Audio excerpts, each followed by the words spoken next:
बेरमपुर मध्य प्रदेश की वादियों में बसा एक खूबसूरत गांव। लेकिन इस गांव में छिपे थे कुछ ऐसे भयानक रहस्य जिन्होंने उस सदी में निवास करने वाले साहसी लोगों के दिल में भी एक खौफ पैदा कर रखा था।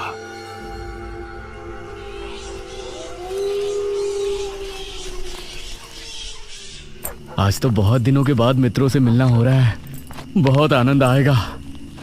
अरे मदन, कहाँ जा रहा है इस समय? पिताजी, मेरे मित्रों से इतने दिनों बाद मिलना हो रहा है। वो सुबह होने पर वापस नगर चले जाएंगे। अरे तुझे पता नहीं क्या, आज शनिवार की रात है। आज के दिन निशिर मोलो गांव में घूमते हैं। पिताजी, चाहे निशिर मोलो आए या नरकासुर, मुझे आज मेरे मित्रों से मिलने से कोई नहीं रोक सकता। ठीक है, लेकिन ध्यान रहे, जैसे ही तुमको उनके कदमों की आहट सुनाई दे और उनका वो मंत्र जिसको वो दोहराते हुए आगे बढ़ते हैं, तो उन्हें बिना देखे किसी ऐसी जगह छिप जाना जहां से ना वो तुमको देख सके ना तुम उनको। और जब तक उनकी आवाज आना बंद ना हो जाए, उनके सामने नहीं आना। वो 4 भयानक आदमी होते हैं जो अपने कंधों पर एक ताबूत को उठाए होते हैं, और अगर कोई उन्हें देख ले तो वो जिंदा नहीं बचता। मुझे पता है पिताजी, अब मैं चलता हूँ। यह कहकर मदन घर से निकल गया, लेकिन उसके पिता के चेहरे पर उसकी फिक्र साफ नजर आ रही थी। निशिर मोलो आ जाएंगे और साथ ले जाएंगे। ऐसा लगता है कि हमारे गांव के लोग अभी भी दूसरी सदी में जी रहे हैं। वो तेज तेज कदमों के साथ आगे बढ़ रहा था। कुछ देर बाद उसे जंगल की तरफ एक पगडंडी वाला रास्ता नजर आया। यहां से जाऊंगा तो जल्दी पहुंच जाऊंगा, यहीं से आगे बढ़ता हूं। बिना ज्यादा सोचे वो जंगल के अंदर बने उस पगडंडी वाले रास्ते पर आगे बढ़ गया।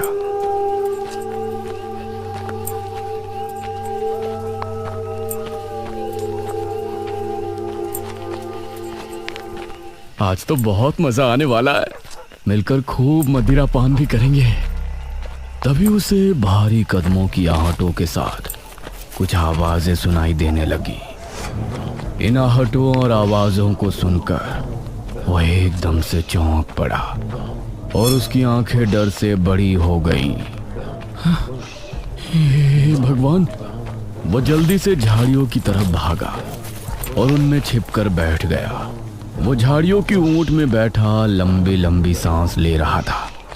वो आवाजें अब और ज्यादा साफ होने लगी थी। उसे यकीन था कि अब वो लोग उसके करीब ही आ रहे हैं। उसने धीरे धीरे छिपकर अपनी एक आंख से उनको देखा और वो हैरान रह गया।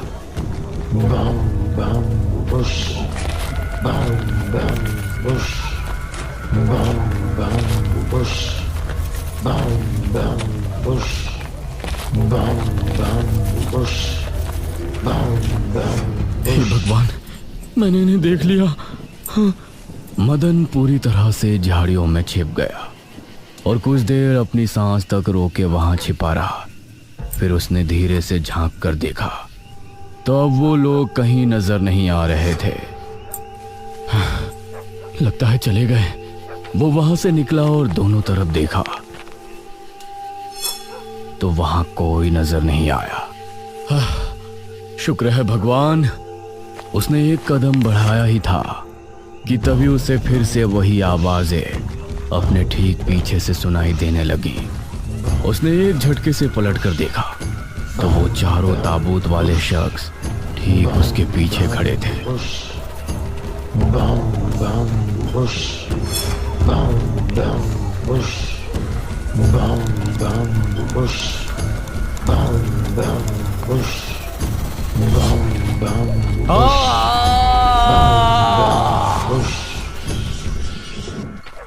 इस तरफ जब देर रात भी मदन वापस नहीं लौटा तो उसके पिता को उसकी चिंता होने लगी।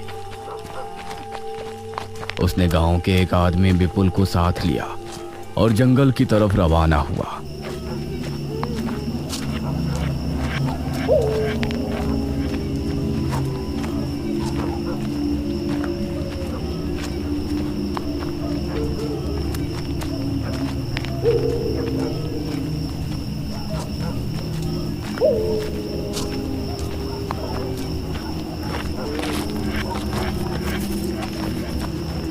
काफी देर बाद एक बरगद के पेड़ के पास जाकर उनके कदम रुक गए और आंखें खौफ से फट पड़ी। उन्होंने मदन को रहस्यमयी परिस्थिति में पाया।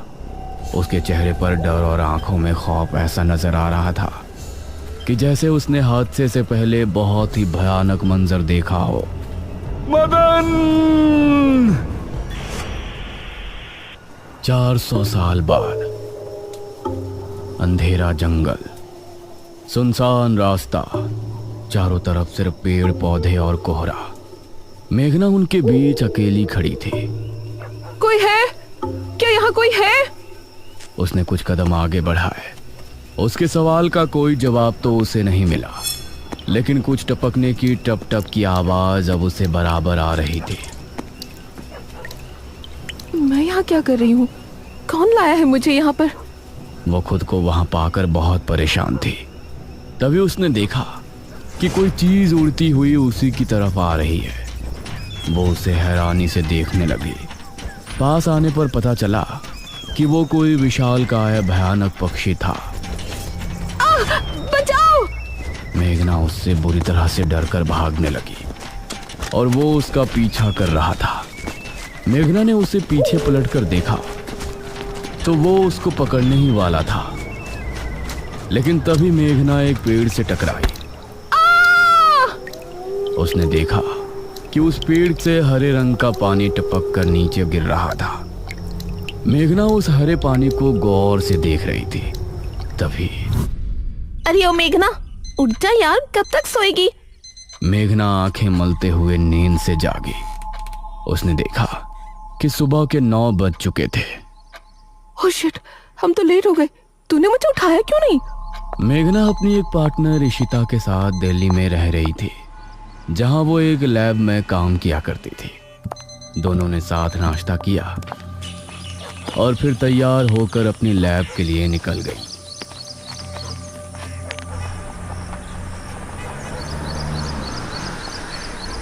तेरा ऑमलेट खा खा कर मेरा पेट खराब हो चुका है। रोजाना कच्चा ही बनाकर दे देती है। शुक्र मना कि कच्चा भी खाने को मिल तो रहा है। तेरे भरोसे रहेंगे तो वो भी नहीं मिलने वाला। सोकर ही 9 बजे उठती है।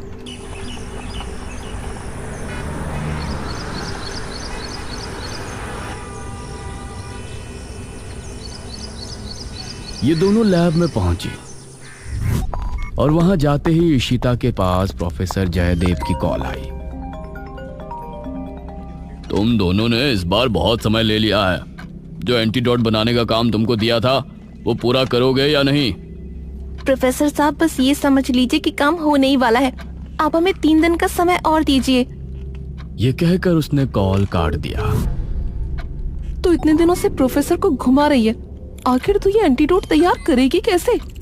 ये सुनकर इशिता ने एक किताब निकाली।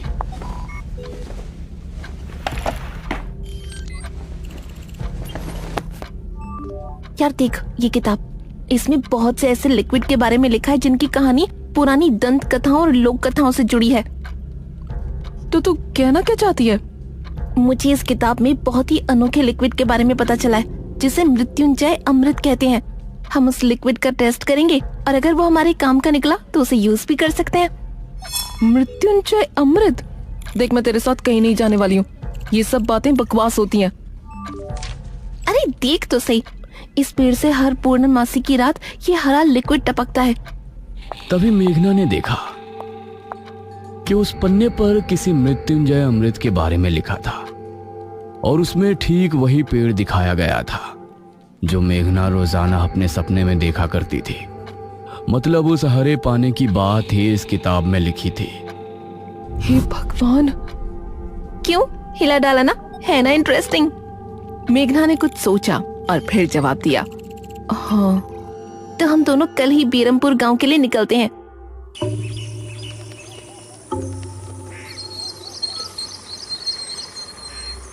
ये दोनों अगली सुबह ही बस से बेरमपुर के लिए निकल गई।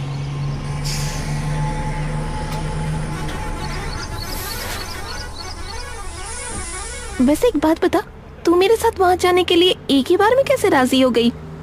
मेघना ने सच को छिपाते हुए कहा, ऐसी अनोखी चीज देखने के बाद भला कौन नहीं होगा जो इसको देखना नहीं चाहेगा? ओहो, ये हुई ना बात। मैंने तुझे पार्टनर बनाकर कोई गलती नहीं की।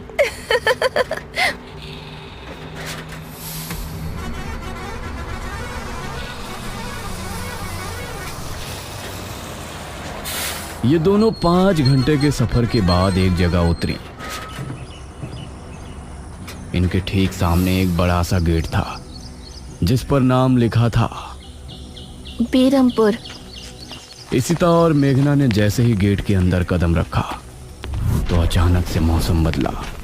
सूरज मानो बादलों के पीछे छिप गया और एक हवा अपने साथ आंधी ले आई।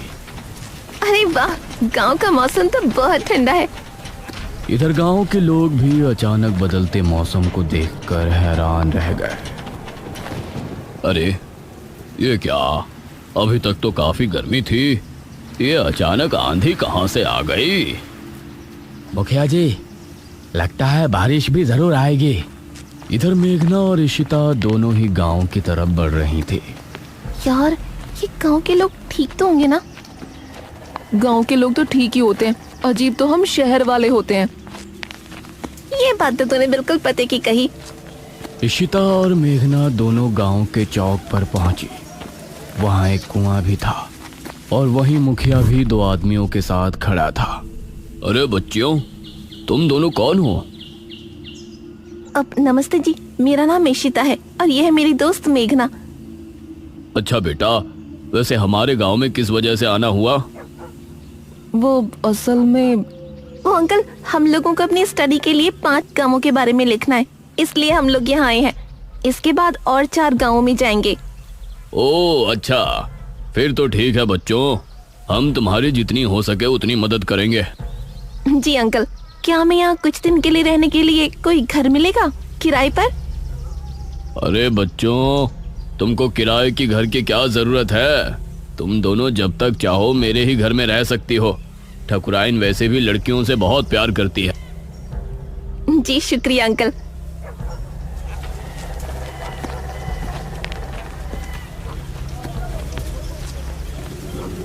मुखिया इशिता और मेघना को अपने घर ले आया। तभी घर के मंदिर में जल रहा दीपक बुझ गया। अजी सुनती हो ठकुराइन? जी आई। ठकुराइन कमरे से बाहर आई। नमस्ते आंटी। नमस्ते बेटा। ओ जी, ये प्यारी प्यारी बच्चियां कौन है? ये दोनों शहर से अपनी पढ़ाई के सिलसिले में आई हैं। हमारे गांव के बारे में लिखना चाहती हैं। वो क्या होता है रे, वो रिसर्च करने आई हैं। तभी वहां पर एक और लड़का आया। क्या कहा? हमारे गांव पर रिसर्च? इशिता और मेघना ने उसे देखा। भला हमारे बेवकूफ गांव में आपको क्या मिल सकता है? ये सुनकर इशिता और मेघना हैरान रह गई। चुप करो अनुज, ऐसे कोई अपने गांव में बोलता है क्या? ये मेरा बेटा है अनुज। अनुज ने मेघा और इशिता की ओर देखा और उन्हें हाथ जोड़कर नमस्ते किया। नमस्ते। बेटा अनुज, जरा इन दोनों को वो खाली कमरा दिखा दो जो तुम्हारे कमरे के बराबर में है। ठीक है पिताजी। आओ देवियों। देवियों? अनुज कॉरिडोर से होते हुए उनको कमरा दिखाने ले जाने लगा। इसी समय गांव के मंदिर में बैठा पुजारी भगवान की आरती कर रहा था। तभी अचानक से दिया बुझ गया। ये संकेत तो ठीक नजर नहीं आ रहे। हे प्रभु, रक्षा करना। वैसे आप लोगों को रिसर्च करने के लिए यही गांव मिला था? अरे हम लोगों को 5 गांवों के बारे में लिखना है, तो इसीलिए जो भी गांव पास दिखा चले आए। इसके बाद और किसी गांव में जाएंगे। अच्छा, वैसे यहाँ कुछ ऐसा है जो कि रहस्यमय या ऐतिहासिक हो? हाँ है ना, एक राजमहल। राजमहल यहाँ? हाँ, 400 साल पहले जो यहाँ के राजा हुआ करते थे, उनका महल। वैसे अनुज, क्या तुम हमें उस महल में लेकर चलोगे? हाँ, तुम लोग जाना चाहोगी तो जरूर। तो ठीक है, रात को जब सब सो जाएंगे तो हमें वहाँ ले चलना। यह सुनकर मेघना इशिता को हैरानी से देखने लगी। रात के समय तुम लोग मजाक तो नहीं कर रहे? नहीं, हम तो चलने को तैयार हैं। तुम्हें डर लग रहा है तो बताओ। मेरा गांव है ये, मुझे क्यों डर लगेगा? ठीक है, ले चलूंगा, लेकिन पिताजी को और माँ को पता नहीं चलना चाहिए। ग्रेट। तो बताओ किस टाइम आ रहे हो? 12 बजे तक पिताजी और माँ दोनों सो जाएंगे। मैं उसी समय तुम लोगों को ले आऊंगा। हाँ सही है। ये कहकर अनुज ने उन्हें कमरे में छोड़ा और वहां से चला गया। ये क्या? हम तो उस मृत्युंजय अमृत के बारे में पता करने आए थे ना। अब हम ये राजमहल क्यों जा रहे हैं? अरे उसको सीधा पूछते तो उसे शक हो जाता ना। आज हम राजमहल चलते हैं और फिर कल उसे जंगल जाने को कहेंगे और वहाँ जाकर बातों ही बातों में उसे मृत्युंजय अमृत के बारे में पूछेंगे। ये सही है। इस तरफ गांव के लोग मौसम के बदलती ठंड से बहुत हैरान थे। पुजारी बार बार आसमान की तरफ देख रहा था, जहां उसे काला अंधेरा इधर उधर घूमता हुआ नजर आ रहा था। करीब 12 बजे जब मुखिया और उसकी पत्नी गहरी नींद में थे तो अनुज कमरे से निकला। अरे लगता है आ गया। इशिता ने उठकर दरवाजा खोला। हाय अनुज। तुम लोग तैयार हो? हाँ चलो, हम तो रेडी हैं। तो चलो। अनुज इनको लेकर घर से निकला और इन्होंने 2 गलियां पार कर ली थी। उफ, तुम्हारे गांव में हवा इतनी ज्यादा चलती है क्या? रोज तो नहीं चलती, लेकिन शहर की 2 लड़कियों के साथ लगता है उनके शहर का प्रदूषण भी आंधी के रूप में साथ आ गया। कुछ देर चलने के बाद ये तीनों एक बड़े से राजमहल के सामने खड़े थे, जिसे देखकर मेघना को कुछ याद आने लगा। ऐसा लगता है कि इस राजमहल को मैंने पहले कहीं देखा है। ये है राजमहल, राजा सूरजभान का। वाकई में काफी आलीशान है। यह कहते हुए इशिता ने अपने कैमरे में उसकी एक फोटो ली। हमें खिड़की से अंदर जाना पड़ेगा, इसका दरवाजा सालों से जाम है। ये तीनों एक खिड़की के रास्ते राजमहल में पहुंचे और वहां की हर एक चीज मेघना को जानी पहचानी लग रही थी। इस तरफ गांव में आंधी का बहाव बढ़ने लगा था। सभी अपने अपने घरों में आराम से सो रहे थे।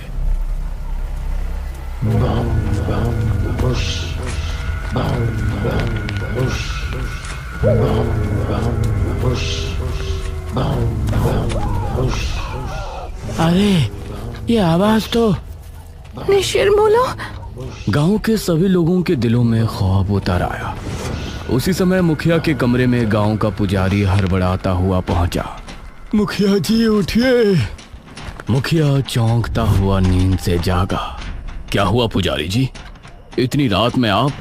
गांव में निशीर मोलो की आवाज गूंज रही है, सब बहुत डरे हुए हैं। पुजारी जी, ये कैसे हो सकता है? निशीर मोलो यहाँ कैसे आ सकते हैं? वो तो कई सालों पहले सो गए थे। जरूर कुछ ऐसा हुआ है जिससे वो जाग उठे थे। हमारा मन बहुत विचलित हो रहा है। गांव के सभी लोग अपने अपने घरों में जाग चुके थे और डरे बैठे थे। यह आवाज सभी के दिलों में खौफ पैदा कर रही थी। मेघना, इशिता और अनुज तीनों इस बात से बेखबर राजमहल में घूम रहे थे। ये कैसी आवाज है? हाँ, मैंने भी सुनी। ऐसा लग रहा था कि कोई सिपाही भारी जूतों के साथ गलियारे में चहलकदमी कर रहा है, लेकिन दूर दूर तक कोई नजर नहीं आ रहा था। उसी समय गांव के 2 आदमी संपत और कप्ता जंगल की सरहद पर बैठे हुए जुआ खेल रहे थे। अरे संपत यार, चल घर चलते हैं, अब बहुत समय हो गया। ओहो, अब तू हार रहा है तो घर चलते हैं। अरे चुपचाप पूरी बाजी खेल, इससे पहले तो मैं तुझे जाने नहीं दूंगा। हाँ। यह सुनकर कप्ता फिर से उसके साथ पत्ते बांटने लगा। उन दोनों को यह आवाज सुनाई दी। तेज आंधी की हवाओं में उनकी आंखें बहुत मुश्किल से खुल रही थी। उन दोनों ने देखा कि सामने से 4 आदमी अपने कंधों पर एक ताबूत उठाए मंत्र पढ़ते हुए चले आ रहे हैं। संपत और कप्ता इससे पहले कुछ करते, वो चारों आकर उनके सामने रुक गए। हवा का रुख थोड़ा कम हुआ।